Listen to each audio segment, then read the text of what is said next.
வணக்கம். It's Sunday morning. பிரேக்ஃபாஸ்ட்க்கு சிம்பிளா ரொட்டி அண்ட் எக் கீமா மசாலா பண்ணியிருந்தேன். இத என் ஹஸ்பண்ட் ரொம்ப நாளா பண்ணி குடுக்க சொல்லி கேட்டிருந்தாரு. அவருக்கு அது ரொம்ப பிடிக்கும். டேஸ்ட்டும் ரொம்ப நல்லா வந்தது. கூடவே வாட்டர்மெலான் ஜூஸோட எங்க பிரேக்ஃபாஸ்ட்ட முடிச்சாச்சு. ரொம்ப நல்லா சாப்பிட்டு முடிச்சுட்டோம். இவரு தான் எங்க வீட்டு சார் தைரா. எங்க கூடவே உட்கார்ந்திருப்பான். எங்களையே பார்த்துட்டு இருப்பான். அவனுக்கு அவ்ளோ தூக்கம். "போய் தூங்குடா" அப்படி சொன்னாலும் போமாட்டான். எங்கனா விட்டு போயிடுவாங்களோ அப்படின்ற ஒரு பயத்திலேயே உட்கார்ந்திருப்பான்.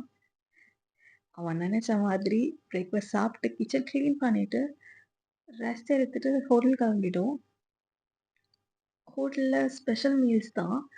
இதுல என்ன ஸ்பெஷாலிட்டினா பிரியாணி பிளஸ் வெஜ், நான்வெஜ் எல்லாமே வெரைட்டி ஃபுல்லா இருந்தது. அப்படியே சாப்பிட்டது வந்து ஒரு மாரி கம்ப்ளீட்டா ஃபீல் ஆச்சு. எல்லாமே சாப்பிட்டுட்டோம் அப்படின்ற மாதிரி. வர வழியில செக்குல ஆட்டுன கடலை எண்ணெய்,